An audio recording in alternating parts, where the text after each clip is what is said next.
I don't deal with jails. Don't deal with jails, and I don't deal with police. My house got robbed in New York. I didn't even call the police. I wanted to, but I couldn't. My crib is too nice. It's not that it's too nice, but it's too nice for me. You know how the police are in New York. Soon as I open the door, they'll be like, oh, he's still here. Open and shut case, Johnson. Apparently, this black guy broke in and hung up pictures of his family everywhere. Never seen anything like it. Don't deal with them, man. I had to bail a friend of mine out of jail one time. You know, that was horrible. I was scared. I had to walk right into the belly of the beast. I tried to look as non-threatening as possible. Hi. I'm here to bail out my buddy. Oh, okay. Well, while you're here, you do fit a description. If you'll walk this way, we can process you. I'd always get us. Fitting those damn descriptions. Now, I could be bitter and blame all the police, but now, I'll tell you who I blame. It's those sketch artists. They keep drawing the same brother over and over again. Who is this generic man we all look like? I want to know what they say when it's us. You know what I mean? They'd be in that room like, did you get a look? Did you see the guy that tried to rob you? Yes. Yes, I did. He's about 6 feet tall, I'd say. 6 feet tall? Yes. He had his hat on backwards, too. Good. That's good stuff. Hat was on backwards. Yes. He was black? Okay, big lips, big nose, hanging out. Say no more, sir. I'll draw him from memory. You know, let me get my stencil. I think we can trace this guy and save some time. They get on the radio and calling all cars. Be on the lookout for a black male between 4'7" and 6'8". Between 120 and 380 pounds. He's wearing Nikes. Get this man! Criminals are insane. I don't even know why people do crime. They want to catch you, they're going to catch you. They can. They got forensics. You ever seen forensics? Those guys find clues nobody else thinks about looking for. I mean it. You leave a pubic hair anywhere near a crime scene, they're going to find that. What the hell is this? Back up!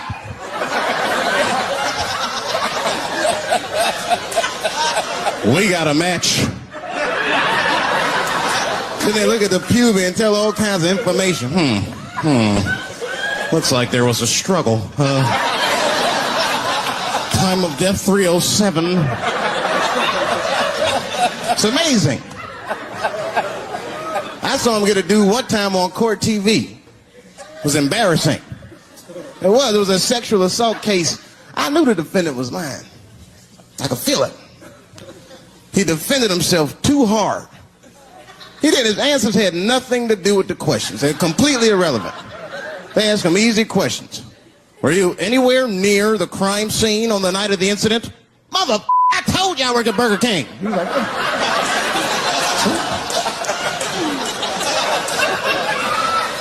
that went on for hours. Then the prosecutor got fed up. Said, I've had enough of this. Called the forensics to the stand. Forensics was like, Your Honor, we are prepared to testify that we found the defendant's semen under the stove. I said, God damn. That's worse than fingerprints. You know, they find your semen, you've been there at least a minute. But that's what I want to know. Under the stove? You find semen like that? Or do you look for it? Like, do they walk onto a crime scene like, this place is a mess? Check it for semen. Or do they just like walk in and slip? Oh my God!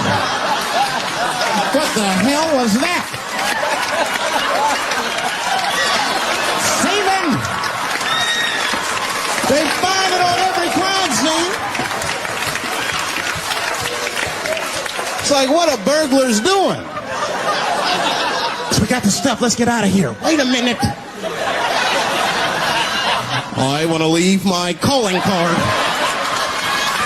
The semen bandit has struck again. I don't understand nothing anymore. I don't. I watched TV the other day. Now tell me, maybe it's just me. Maybe I'm crazy. Is it me? Is it me, or do commercials have nothing to do with the products anymore? You think I don't even know what a commercial is about until the end. Everyone's a surprise nowadays. You seen that commercial where the lady got the black eye? This lady come on TV with a black eye. She's crying. She's like, I smoke crack. And my husband beats me. And then a voice came on and said, got milk? I said, it has nothing to do with milk. I'm not saying I'm a commercial expert, but I'll make a better milk commercial than that. Just make it nice and simple. I just do a close-up of a titty and put milk right underneath. If that doesn't sell milk, nothing will, boy. I'll tell you that right now. It's 1997. Titties are industry in 1997. They are. I know they are. I'm a customer. I went to a titty bar last week at 3 o'clock in the afternoon. Now that's bad. That is bad. Because it wasn't like I was out. Said, let me swing by the titty bar. No, I left my house specifically to see some tits. Can't judge me, there's breast in there. It's just what men do. If a guy runs up to you on the street, it's like, hey, don't go in that building. There are naked girls showing their breast. Be like a white dude in a horror movie. I better investigate.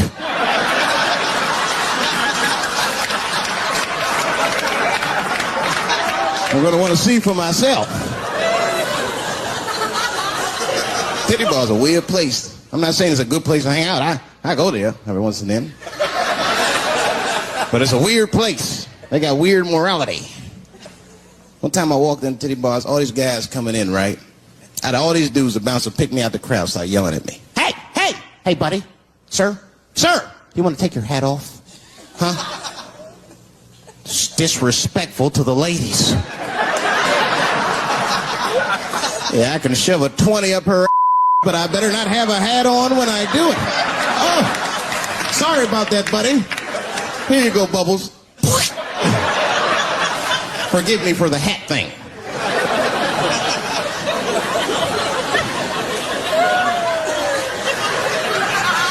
You know why those bars are so popular now? Is because men don't know how to deal with women in reality. So sometimes we got to take the fantasy road.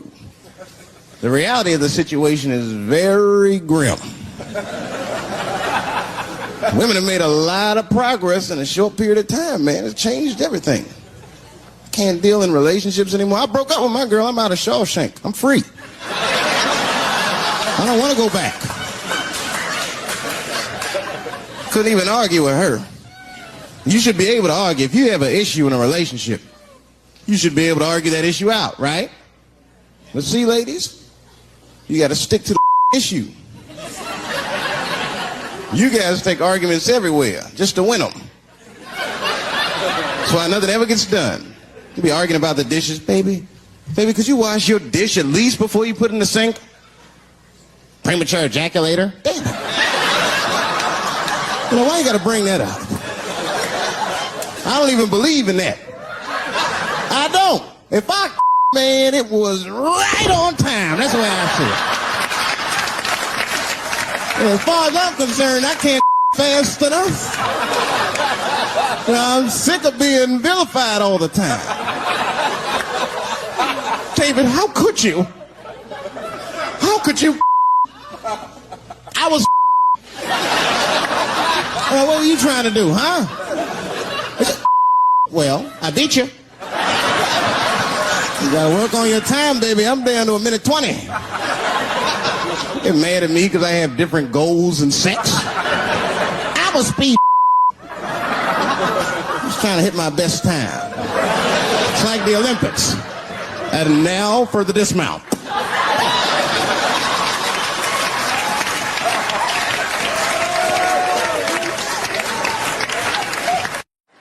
Well, I have some very bad news for the people in the front rows. I heard that some of you paid as much as $800 for your tickets. Sadly, I did this same show a couple weeks ago in Atlanta for $60 a head. Can you imagine?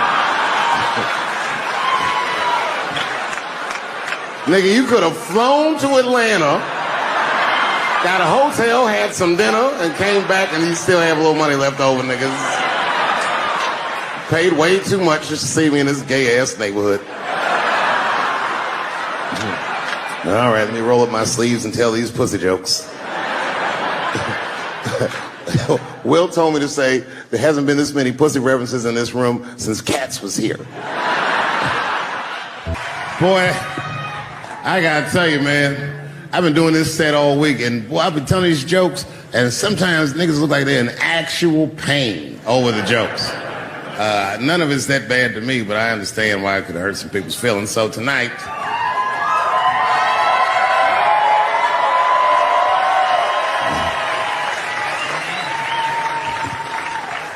I'm going to give you an opportunity that I rarely give anybody.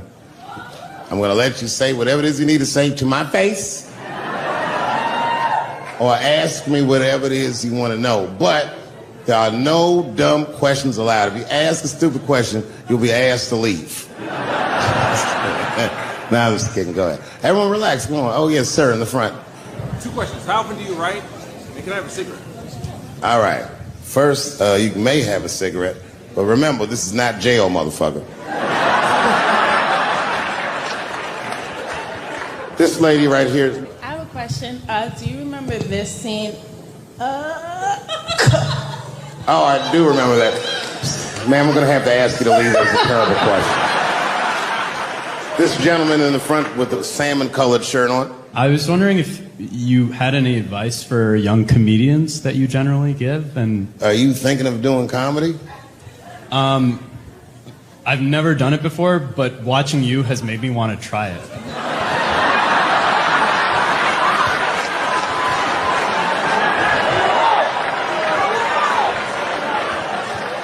I don't know if that's an insult or not.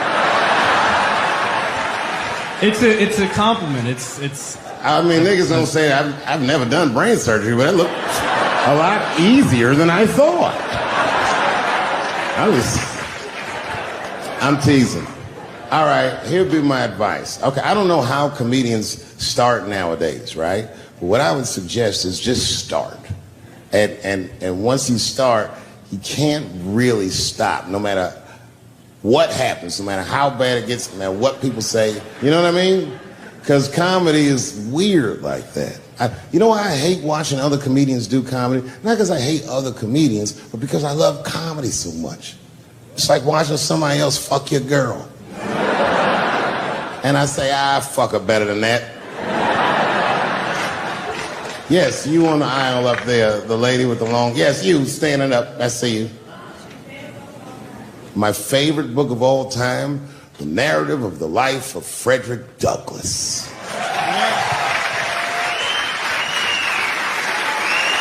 That guy with the baseball hat. Marry, fuck, kill, Michelle, Rihanna, Oprah. Wait, who's Michelle? Oh, Obama. Well, sir, you're putting me in quite a pickle. I can't say I'll fuck Michelle Obama. That's insane. Well, I guess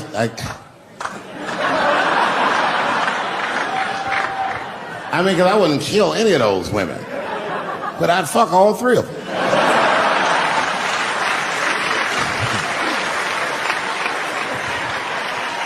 The gentleman in the blue Oxford standing up. Tell us a story with Charlie Murphy.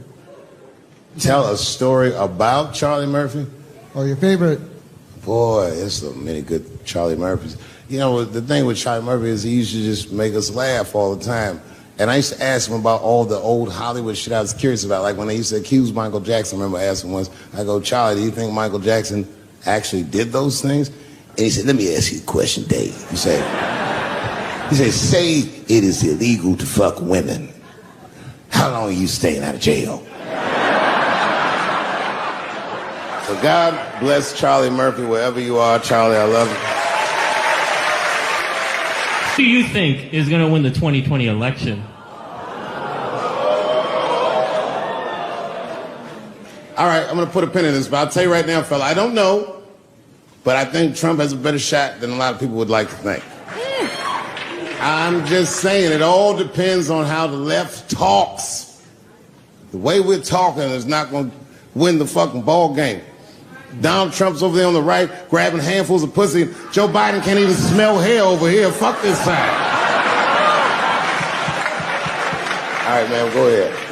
Thank you so much for this show. And How old are you? 25. 25? Yeah. Boy, don't let R. Kelly see you.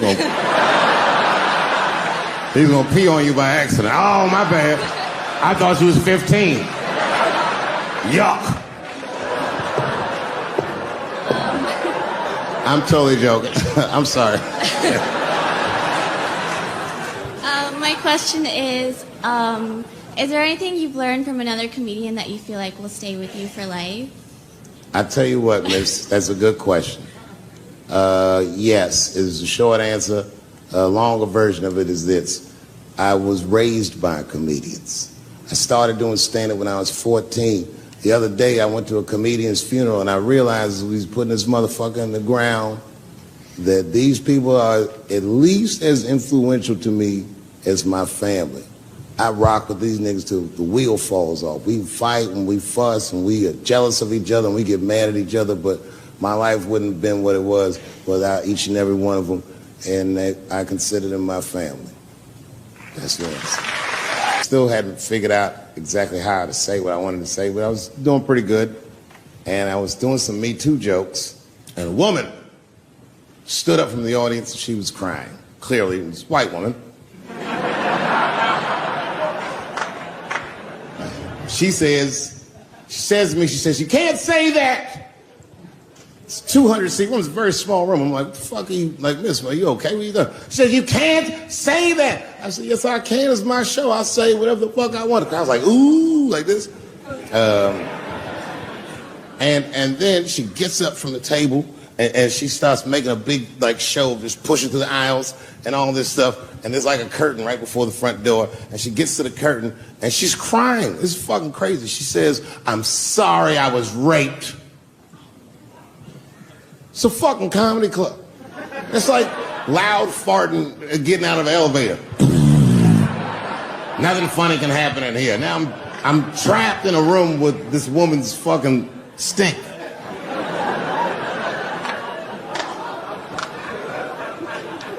And I say, miss, it is not your fault that you were raped.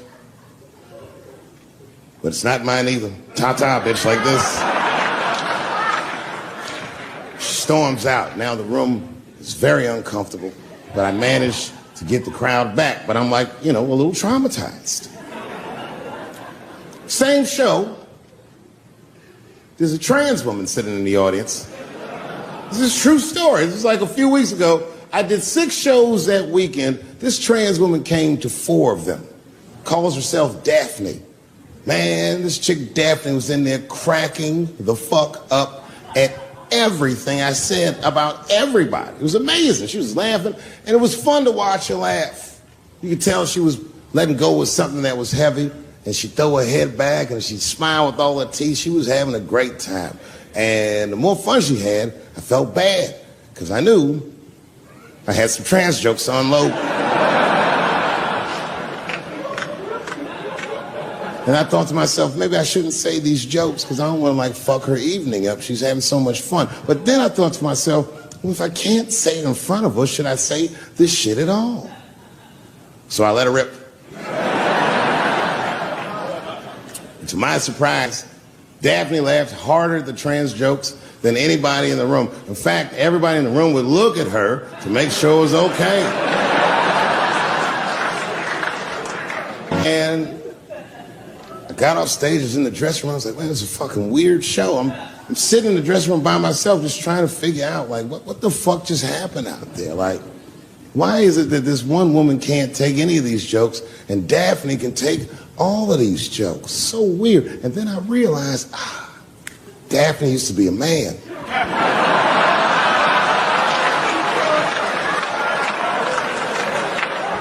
So now I go out of the dressing room and like you can see like all the staff was there like cleaning the club up, the audience had gone, and sitting at the bar by herself was Daphne. And she's like, hey Dave, come join me for a drink. And I don't want her to think that I'm transphobic or nothing, so I'm like, fuck, I guess I can have at least a drink. And we get some tequila and we're sitting there. And she was fucking cool. Turns out that Daphne, she wants to be a comedian. She was asking me for advice and I told her advice and all that shit. And then she says to me, she says, boy, you sure do get a bad rap for your trans jokes. I said, Daphne, thank you, but you don't have to say that. I hope I didn't offend you. She goes, no. She said, in fact, I read about you in the New York Times. I said, you did? She said, yeah. She said, I thought it was interesting that they blamed you for R. Kelly. They said you normalized him for telling jokes about him. I go, yeah, they said that. She goes, I wonder why they never said that you normalized transgenders by telling jokes about us. And I'd never thought about that. It never occurred to me. And we started making out. And then like, I reached up just to see what it felt like. I was like, what? And it felt like pussy, didn't it? It was just like, go ahead, ask me a question. What the fuck you gonna do if Trump get reelected? What am I gonna do if Trump gets reelected? Probably get a significant tax break.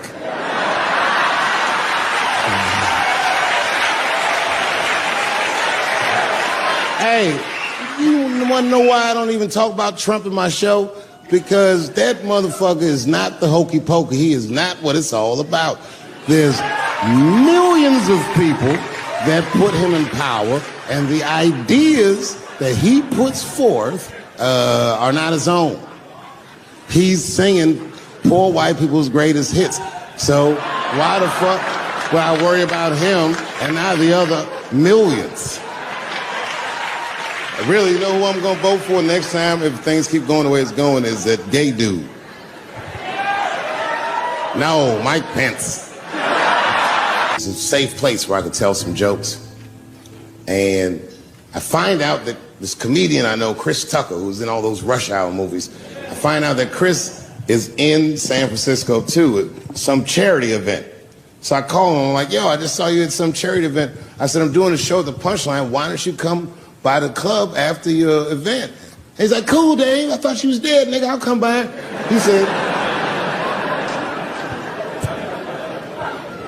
He says, is it okay if I bring some friends? Because, you know, I'm with a lot of people. I go, man, you Chris Tucker. You can bring whoever the fuck you want. And then I show up to the club late that night. And I walk into the dressing room. And sitting in the dressing room is Gavin Newsom, who at the time was the mayor of San Francisco, but now he's the governor of California. And sitting next to him was Kamala Harris, who at the time was the DA of San Francisco. Now she's the senator from California that's front running on the Democratic ticket. And sitting next to her was Al Gore. It's fucking weird. And sitting next to Al Gore was the guys from Google, Sergey, and I don't know how to say these. All right. And it was Chris Tucker and Ben Jealous, who at the time was the president of the NAACP, who was all just at this big charity dinner. and Paul Mooney was drinking scotch. And we all was just in there. And, you know, first I was a little uncomfortable when we started talking, and we all got along really well. Well, at some point, Kamala Harris says to me, she goes, you know, a friend of mine is announcing his candidacy for president tomorrow. I went to college with him. I'm like, what? I go, Barack Obama? She goes, you've heard of him? I'm like, yo, I just read about this dude. And she goes, yo, yeah, blah, blah, blah, we talking. She goes, you know what? She says, let's call him on the phone. I said, what the fuck? And she picks the phone up and she dials and she's listening like this. And she goes, this is voicemail. And she gives me the phone. She goes, leave him a message. You know, I didn't know what to say. I just said what you say to any black dude that's running for president. You know, stay low, running a zigzag pattern, this kind of shit.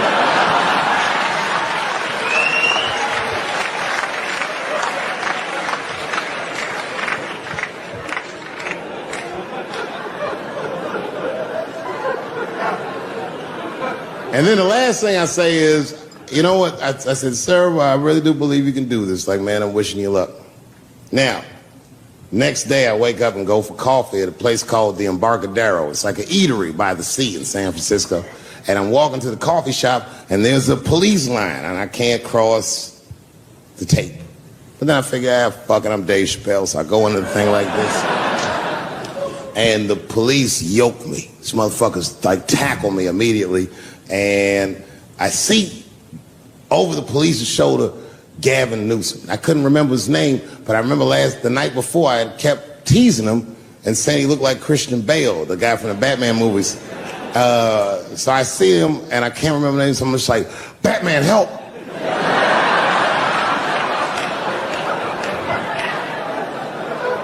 And he stops, he's like, Dave? And then the police see that the mayor knows me, so they're all like, oh, sorry about that. And he's like, hey, back up, everybody. And he just picks me up. He's like, I'm really sorry about that. I'm like, I'm fine, don't worry about it. And he's like, listen, I'm here with Prince. Would you like to meet him? I'm like, I know Prince. That's my nigga. And we go around the corner, and it was Prince Charles, the Prince of England. I didn't know the protocol of meeting royalty. You're not supposed to touch him. I dapped him up like a nigga. My nigga. Just hugging him and shit like this, dapping him up. Like this. And that nigga was cool too. I was like, it's really fucking weird.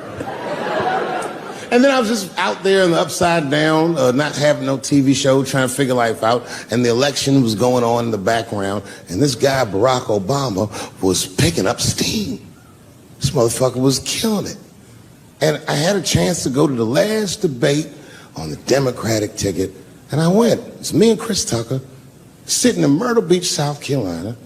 It's the last three candidates. It was Barack Obama, John Edwards, and Hillary Clinton. Now, Obama's a lot taller than Edwards and Clinton, and he had the center podium. And at one point, they're all on stage, and they start fussing, and Obama goes, look, none of us are perfect, like this. His hands was like this, and there was light shining behind his head, and the other two candidates was looking up at the nigga, and I was sitting in the audience like, this nigga looks like Jesus.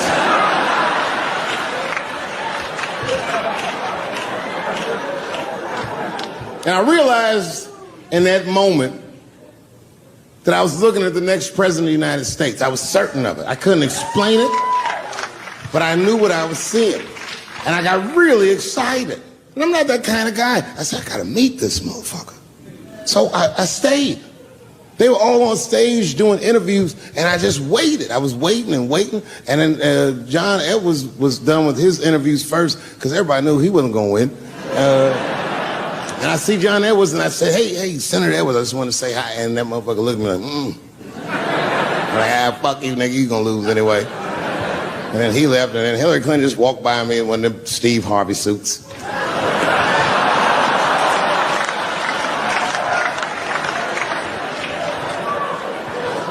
But Obama was taking forever. Everybody wanted to talk to him. When I knew the media saw exactly what I saw, there was no question about it. That was the guy. I waited and I waited, and finally, it must have been over an hour and a half, he finishes his last interview. He's like, man, thank you very much. Good talking to you. And he turns around and we make eye contact. He sees me. And when he sees me, he looks over, he goes, Dave Chappelle. And Obama did me the same way I did Prince Charles. He tapped me up. And he like bro hugged me and he pulled me in and I'll never forget this. He said in my ear, I got your message. Thank you very much, New York. You know what I said? That's all I said. First of all, I'll tell you right now what I said. And I will tell you that this was not a joke. It's a true story. And I just happened to tell it. All right, what happened was I went to a gallery party, all right? I don't know who in here has ever been rich before, but these are very nice parties. You know, wine and cheese and baller conversation. And there was a few eccentric types, one of which was a very wealthy man that happened to be wearing a dress. I don't know what you call him, man. This is a tranny or a drag queen, perhaps. Whatever it was definitely a man. And this man was definitely on drugs. I don't know what kind of drugs he's on, but I knew he had too much. He didn't look good. It's like this. It's like, he looked sick. And all his friends were standing around him, concerned, trying to revive him. I don't know whether it looked like some kind of gay CPR. There was fanning and shit.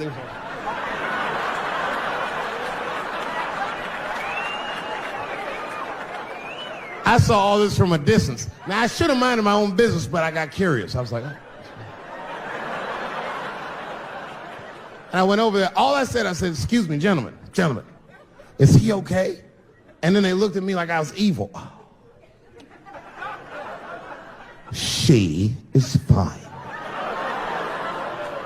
I said, word? Oh. I'm sorry, I didn't know this is what we were doing. Here's my thing. I would support anybody's right to be whoever they feel like they are inside. I'm your ally in that. However, my question is, to what degree do I have to participate in your self-image? Is it fair that I have to change my whole pronoun game up for this motherfucker? That doesn't make sense. Seriously. If I put on an Argyle sweater and I'm like, hey everybody, I feel like a white guy in this sweater and I want some goddamn respect and a bank loan. That's not gonna work. Give a fuck how I feel. Why should I give a fuck how you feel? Nigger is a pronoun. But there was no time for philosophical debate. This was an emergency situation. I said, fine. Sorry, guys. I was just worried because she looks terrible. She just fell off the bench. Appears that her dick is popping out of her dress. You mind if I call an ambulance, champ? I'd rather not be at a party where a tranny ODs. There's too many questions to answer.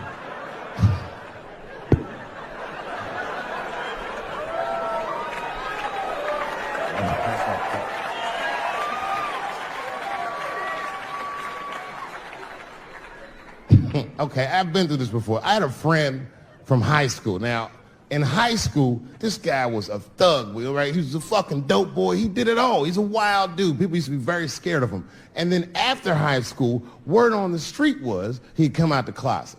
I personally didn't believe it. I bring him up because last year, he calls me out of the blue like, yo, what's up, man? I got your number from so-and-so, and I heard you're going to be in New York doing a show. Could I get some tickets? I was like, fuck yeah, get some tickets, man. How you been? He said, well, we'll catch up at the show, man, but yo, I appreciate it. I'll see you soon. I said, all right, man, take care. And I was about to hang up, and I couldn't resist. I was just like, hey, nigga, I heard you was gay. What's going on with that?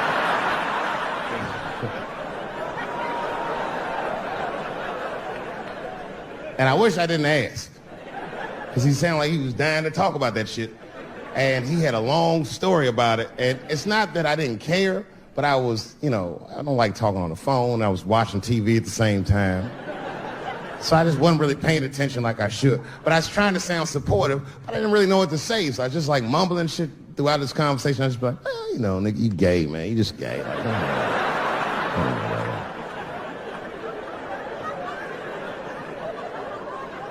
This went on for a while, and then finally I had to say something like definitive to get him off the phone.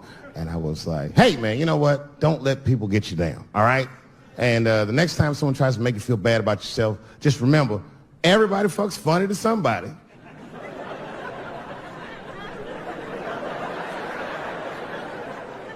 He didn't like that shit. He's like, what the fuck does that mean? I said, huh? He said, you saying I fuck funny, motherfucker? I said, no, that's not what I'm saying. I'm saying everybody's different. He said, you ain't say different, nigga. You say it funny. What's so fucking funny about the way I fuck? And I said, hey, man, I fuck feet. He said, what? Oh, this is not a joke, ladies and gentlemen. I get women to squeeze their feet together like this, and I fuck them right in that little space in their feet. But you can't build a community behind that shit. There's no flag for us. That shit made him laugh. And the next day, after the show, I saw him backstage. He was like, yo, what's up, man? I'm like, oh, shit, what's going on? And he had his buddy with him. He goes, Dave, I want you to meet Manuel. Manuel's my fiance. We're in New York getting married because it's legal here. I said, well, congratulations, fellas. And Manuel was like, gracias. And he went to go get some drinks. And then my buddy looked at me. He was like, so, Dave, what do you think? And I started mumbling again. You gay, nigga. You know, just gay. He said, yeah, I'm a little nervous about getting married, man. It's a big step. I said, yeah, it is. It's a big step. He said, well, you've been married for a while. You got any advice for us? No, I'm married to a woman. Sorry about that. And they corrected me. He said, no, you married the person that you love. So it's essentially the same. I said, you know, man, the problem with that statement is that it makes the assumption that I love her. But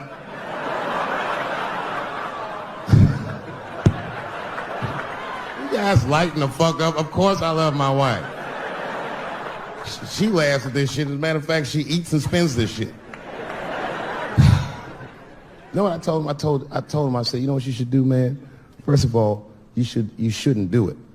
I'm talking about being legally married. It's not that you're gay as much as just legal marriage is a fucking diabolical leverage game in the United States. I'm just being honest. Devoid of religious significance or the idea of love, marriage is nothing but an awful contract that you shouldn't sign.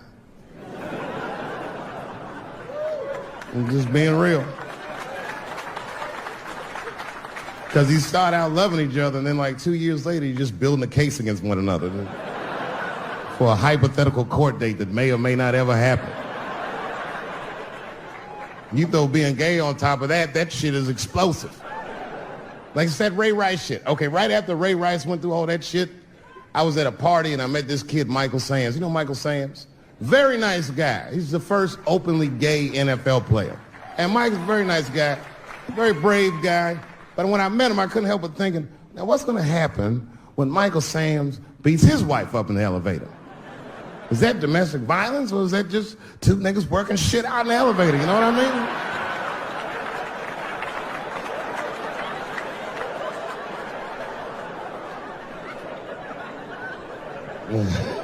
mean?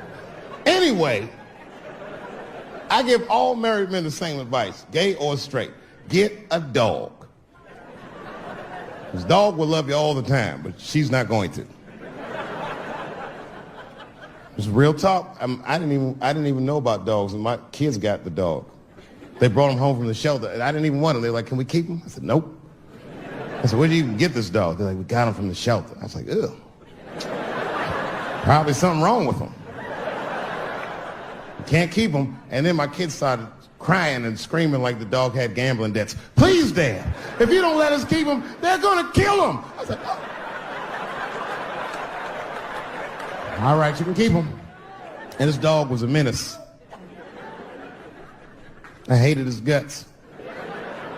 Then one night I'd smoked a bunch of weed, and I was eating a sandwich, and Baba came over. Baba's the dog. He came over and was staring at me. This will make you very uncomfortable if he's just looking at you usually.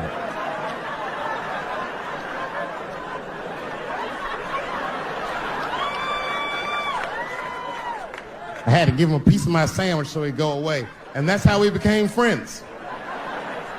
Now, if you see me walking down the street with Baba, I ain't got no leash or nothing. He walks right next to me. If I stop, he'll stop. And if I go, he'll go. And all my friends are like, yo, Dave, that shit is dope. How you train Baba to do that shit? I've never trained Baba. Just a messy eater. If I drop food and Baba's not around, all I gotta do is call him. Baba! He's a black dude's dog, so he doesn't come right away. He peeks first to see what's going on.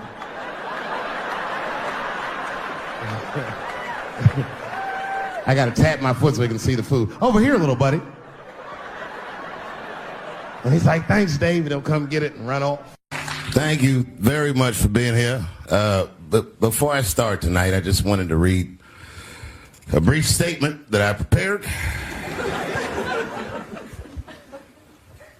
I denounce anti-Semitism in all its forms. And I stand with my friends in the Jewish community.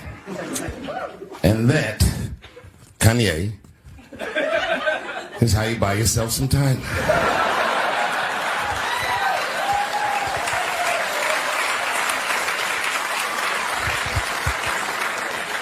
I gotta tell you guys, I've probably been doing this 35 years now. And early in my career, I learned that there are two words in the English language that you should never say together in sequence. And those words are the and Jews. I've never heard someone do good after they said that.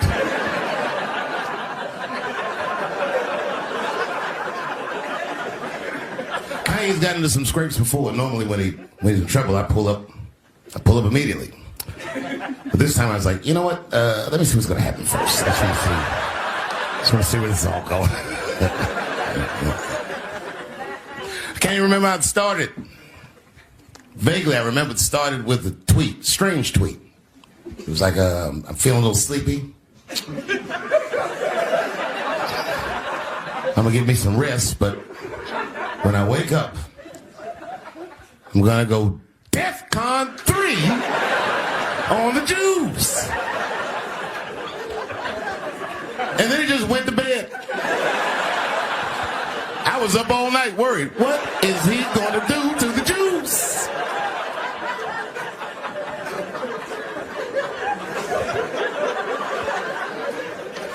I grew up around Jewish people. I have a lot of Jewish friends. So I'm not freaked out by your culture. I know a little bit about it just from hanging around. I'll be like, yo, let's go out at school tomorrow. They'll be like, we can't go out. It's Shanana tomorrow. I'll be like, where? What is Shanana? I had so many questions. Why do some of your people dress like Run DMC?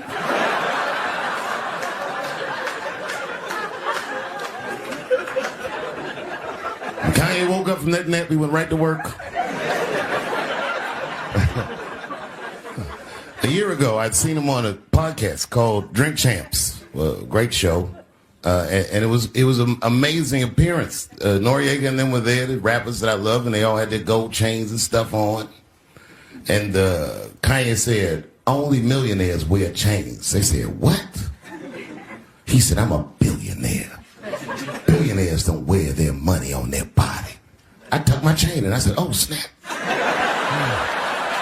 That's right. It was a good appearance. It was fun and funny. But when he woke up, he went on Drink Champs again. This time, he was on one. He was mad about something. He said, I can say anti-Semitic things, and Adidas can't drop me. Now what? Adidas dropped that nigga immediately.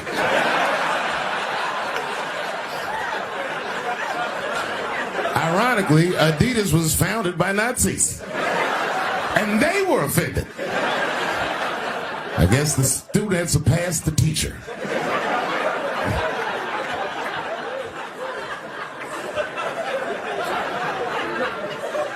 It's a big deal. He had broken the show business rules.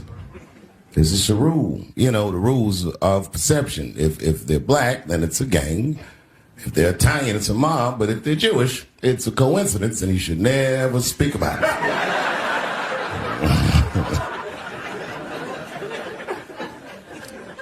Kanye got in so much trouble, Kyrie got in trouble.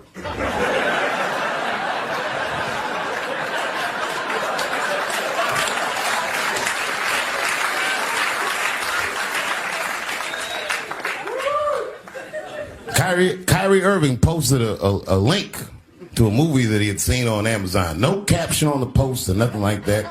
But apparently this movie had some, I don't know, anti-Semitic tropes or something. It was some weird title, like From Hebrew to Negro or something. And the NBA told me he should apologize, and he was slow to apologize. And then the list of demands to get back in their good graces got longer and longer, and this is where, you know, I draw the line. I know the Jewish people have been through terrible things all over the world, but you can't blame that on black Americans. You just can't. You know what I mean? Thanks to the one person that said who. A fair punishment would be he should just post a link to Schindler's List and y'all write your own captions.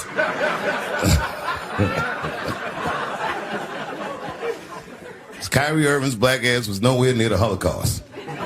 In fact, he's not even certain it existed.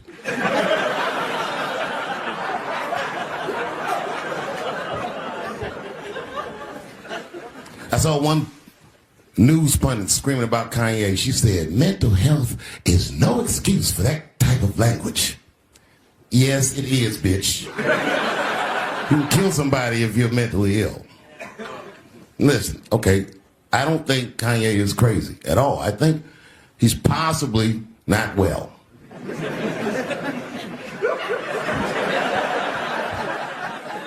Well, I've been to Hollywood.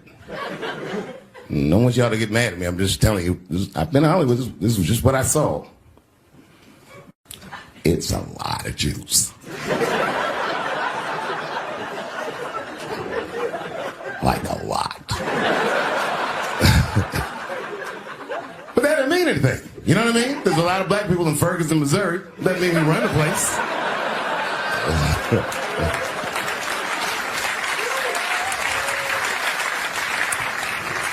I could see if you had some kind of issue, you know what I mean? You might go out to Hollywood and your mind might start connecting some kind of lines, and you could maybe adopt the delusion that the Jews run show business. It's not a crazy thing to think. But it's a crazy thing to say out loud in a climate like this.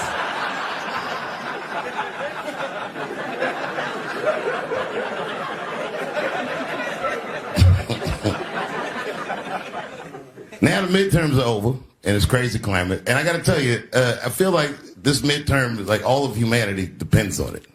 And it's an ominous sign. The most ominous sign of the midterms, I believe, would be Herschel Walker, who I don't want to speak badly of because he's black. But I have to admit, he's observably stupid.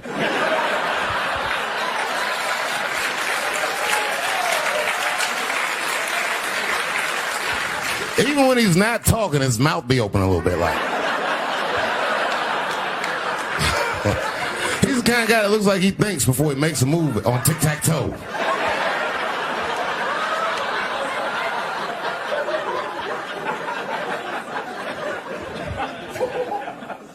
And I'm watching the news now, they're declaring the end of the Trump era. Now, okay, I can see how in New York you might believe this is the end of his era. I'm just being honest with you. I live in Ohio amongst the poor whites. A lot of you don't understand why Trump was so popular, but I get it, because I hear it every day. He's very loved. And the reason he's loved is because people in Ohio have never seen somebody like him. He's what I call an honest liar. Well, I'm not joking right now. He's an honest liar. That first debate, I've never seen anything like it. I've never seen a white male billionaire screaming at the top of his lungs, "This whole system is rigged," he said. And across the stage was a white woman, Hillary Clinton and Barack Obama, sitting over there looking at him like, "No, it's not." I said, "Now, wait a minute, bro. It's what he said." And the moderator said, "Well, Mr. Trump, if in fact the system is rigged, as you suggest, what would be your evidence?" You remember what he said, bro? He said, "I know the system is rigged because I use it." I said, "God damn."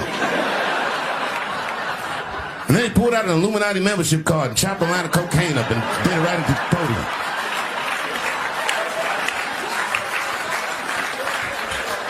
No one had ever heard someone say something that true. And then Hillary Clinton tried to punch him in the taxes. She said, "This man doesn't pay his taxes." He shot right back. "That makes me smart."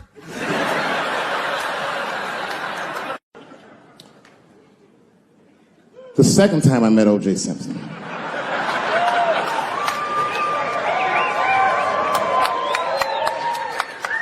was right after the trial of the century. There I was, now a young man of probably 23. O.J. Simpson was the most famous or infamous face on planet Earth. I was in a restaurant in Beverly Hills with my agents. I wasn't alone in the restaurant, but I was alone. I was the only black person in the restaurant. And in the 90s, that felt very uncomfortable. Now I tend to enjoy it at this age.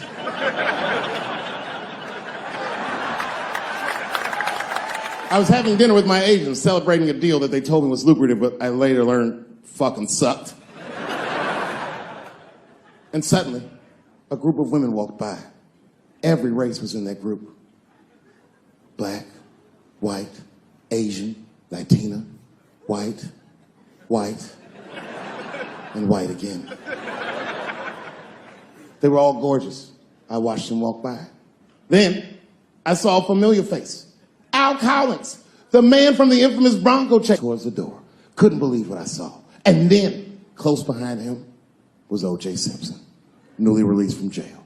The restaurant fell still. I was shocked. I didn't mean to say it out loud, but it just came out. O.J. He stopped, turned around to see who said it, saw my black face, and correctly assumed it was me.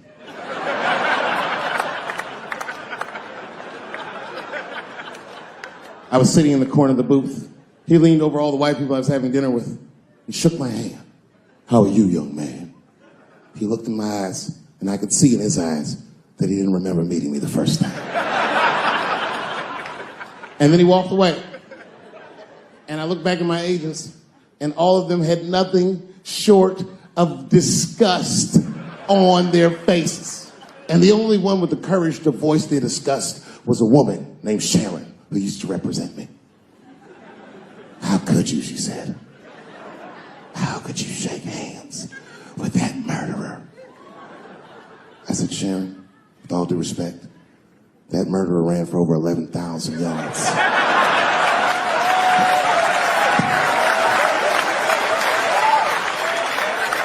And the glove didn't fit.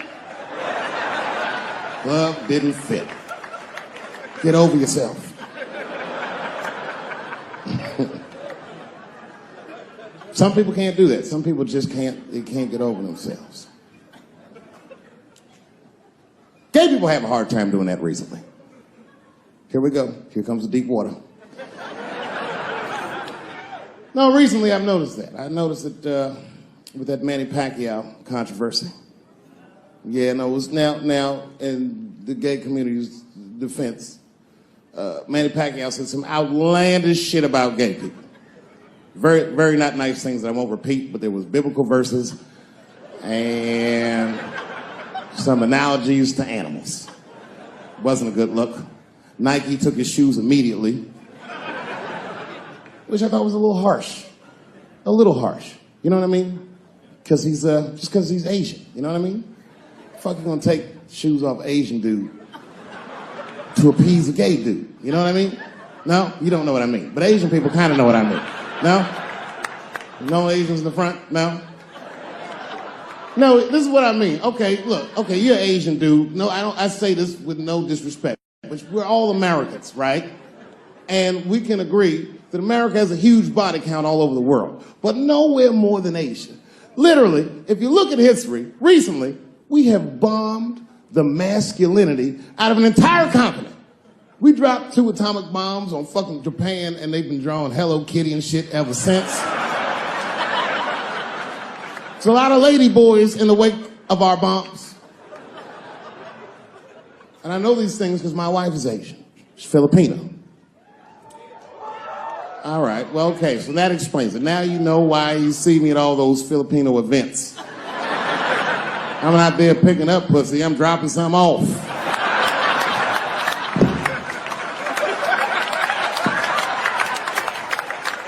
I take my wife to all that shit. I took my wife to see Pacquiao fight Mayweather. We sat ringside, okay? That Yeah, that was a quiet car ride home. That's what that was. But if you know what's popping in the Philippines, you know that they got a whole generation of kids in the Philippines growing up without their mothers. Yes, a lot of women in the Philippines go to the Arabian Peninsula, they come to the United back home, which is still one of the #1 staples in the Philippines economy, money that their expats send back to the Philippines. The men, on the other hand, are left rearing children, twiddling their thumbs, waiting on their wives' checks. These men have been fucking emasculated. And then suddenly, a boxer rises from amongst them and reinstates their manhood with his motherfucking fist. This is not the guy you're supposed to ask, what do you think of homosexuals? He's not your champ. Shit. That's why I don't have a sneaker deal, because if you say something that people don't like, they'll take your fucking shoes off. Road ahead. They've got the longest mental gap to bridge. That's all I'm saying. Because, you know, whenever I see one of them T's on the street, I don't mind them, but I'll be like, man, I miss Bruce. I'm sorry, guys. I'm 42. I remember Bruce Jenner. Before the Kardashians, before all that, this motherfucker was a white American superhero. It was amazing. He was beating Africans at track and field. We'd never seen anything like it. He was on my cereal box growing up. You know how much of that cereal I ate? Nigga, I didn't know he was gonna do that.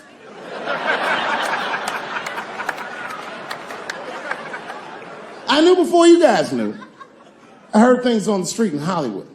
You know, you just be out, see people. Hey, what's up, Kanye? Why the long face?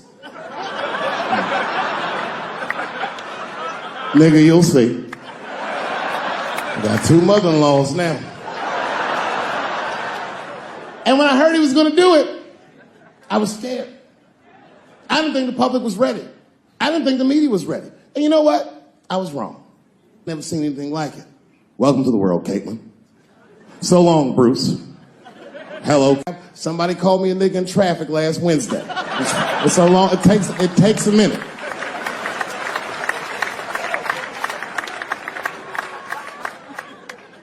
My wife's friend, Stuart, told me that. My wife has a lot of gay friends. Stuart's their leader.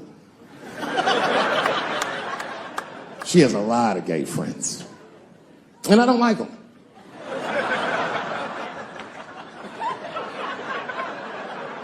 Not because they're gay, I'm just judging them on the merits of their character. They're just not nice dudes. They're fucking rude house guests. They're sitting on my couch, giggling with my wife, eating my motherfucking macaroons.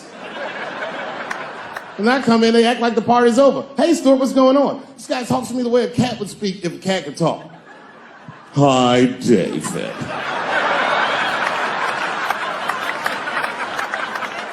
Stuart, what's all the beef, man? What's going on? He always wants to have some kind of gay political argument. The last one was about a petition in federal court to take the words husband and wife out of the law. I said, well, why would you want those words out the law? He said, because it discriminates against same-sex couples. I was like, niggas, please save me the semantics. Just trust me, take your chips and get the fuck out of the casino. You're by the side, talk that over amongst yourselves, and whichever one of you is gayer, that's the wife.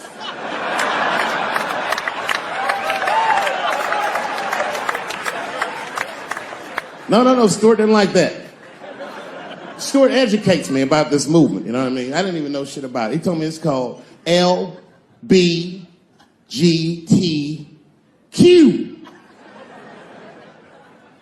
I was like, what the fuck is the Q? Does that even make sense, Q? Turns out Q was like the vowels. That shit is sometimes Y.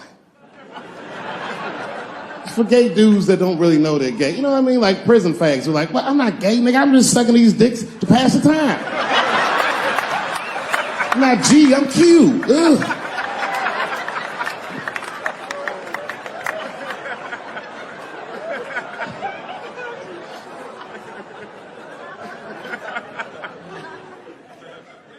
I think, okay, again, of all those letters, the T has the toughest road ahead.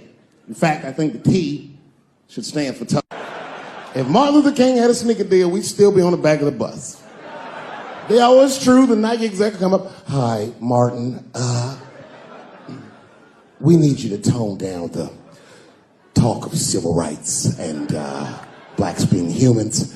It's upsetting our southern distributors.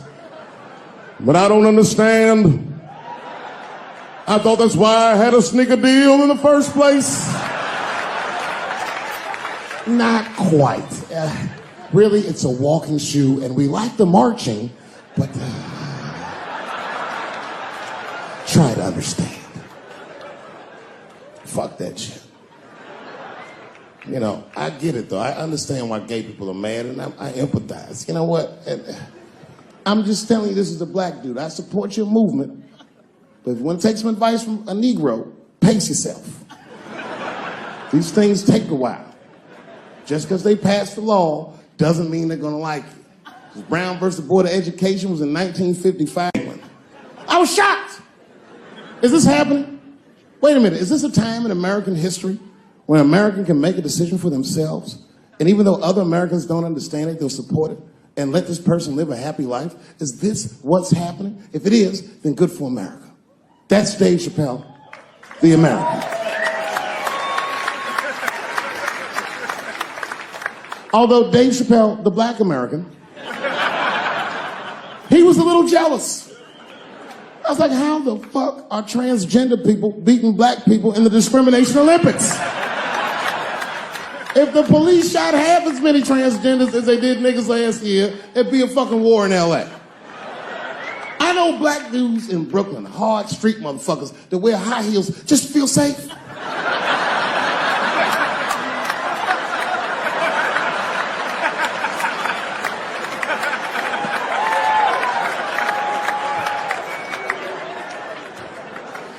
Transgenders are gangsters.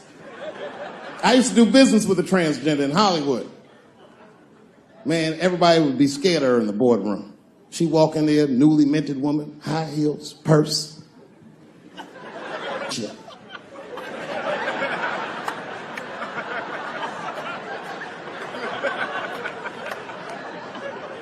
And then she walked to the head of the conference table, stare at us all, reach in her purse and pull her old dick out and throw it on the table. Let's talk business, gentlemen. Ah!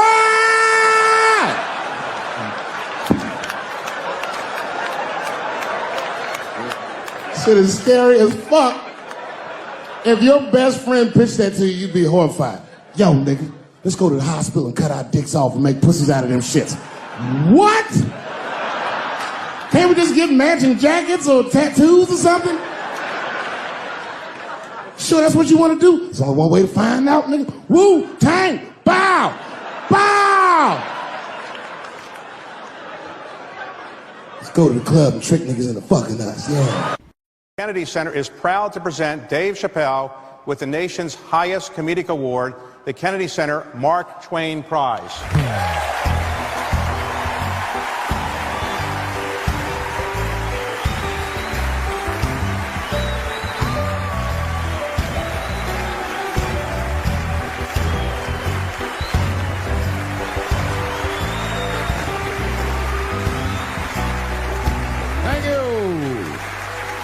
Thank you. Thank you. I like not knowing what's going to happen. I like making memories. Sometimes I do all this crazy shit around my colleagues just so that they can tell their friends I did it. But rather than talk about myself, just briefly, I want to just talk about my genre. Stand-up comedy is an incredibly American genre. I don't think any other country could produce this many comedians. And unbeknownst to many people in this audience, I don't think there's opinion that it exists in this country that is not represented in a comedy club by somebody. Each and every one of you has a champion in the room. We watch you guys fight, but when we're together, we talk it out. I know comics that are very racist, and I watch them on stage, and everyone's laughing, and I'm like, that motherfucker means that shit.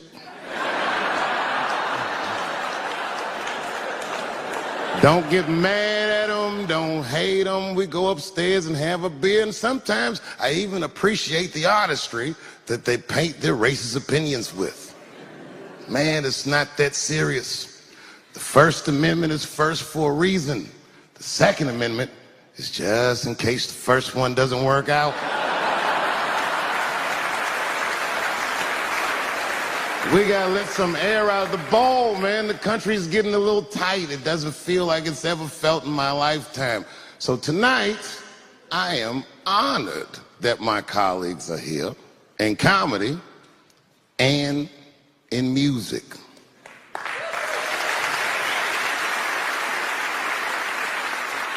And I want everyone in America right now to look at me. Look at me smoking indoors. I didn't ask anybody. I just did it. What are they gonna do? Kick me out before I get the prize? No, nigga, this is called leverage.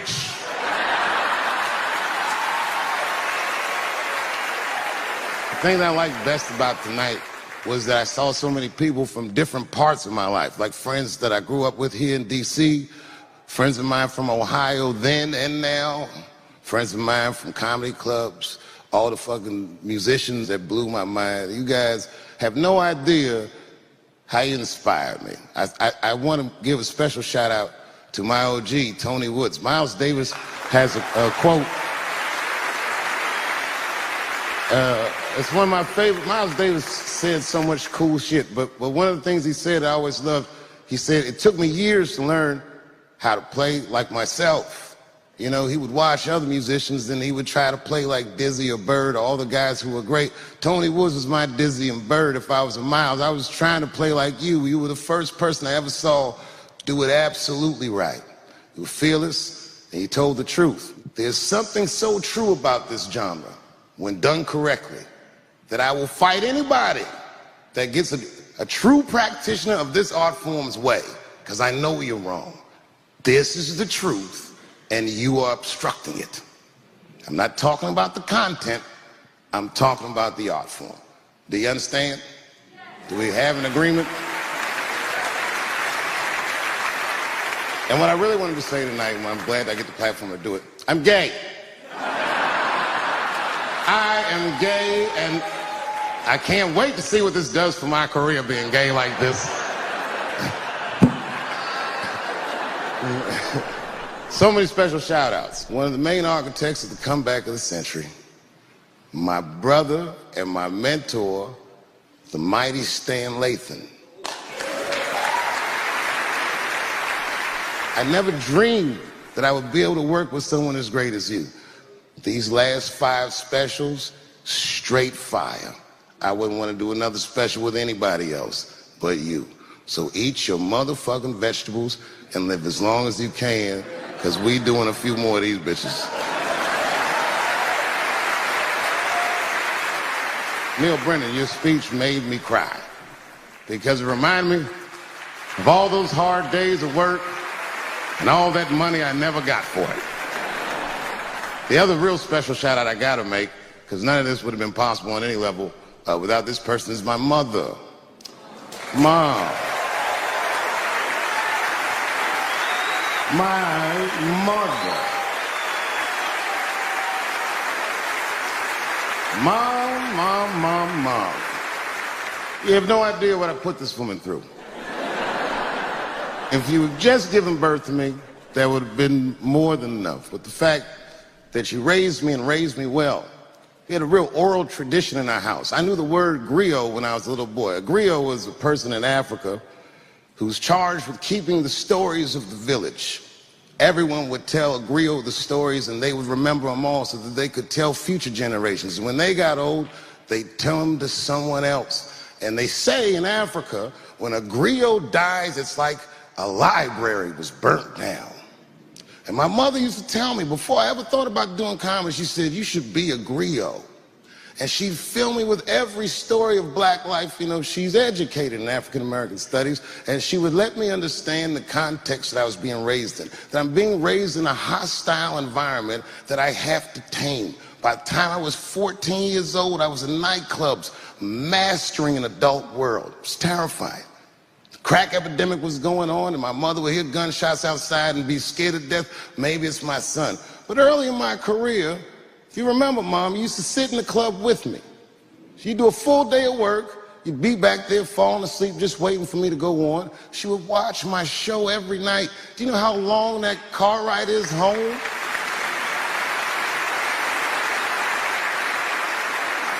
How many of you have ever heard your mother say, pussy jokes were a little too much tonight, son?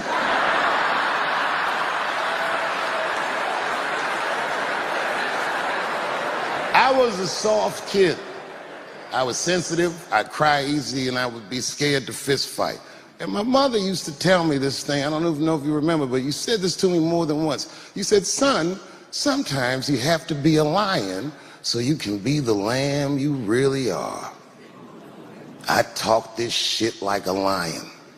I'm not afraid of any of you when it comes word to word. I will gab with the best of them just so I can chill and be me. And that's why I love my art form, because I understand every practitioner of it. Whether I agree with them or not, I know where they're coming from. They want to be heard. They got something to say. There's something they notice. They just want to be understood. Love this genre. It saved my life. So tonight, Mom, I would like to honor you in a very special way that I cannot do on my own. But because now I'm a man with great and influential friends, I'd like to ask my man Thundercat to come out on the stage. Thundercat, the Mighty Most Def. Washington, D.C., thank you very much for giving me a home and a place to start. Today is officially Dave Chappelle Day in Washington, D.C. The mayor declared it last night.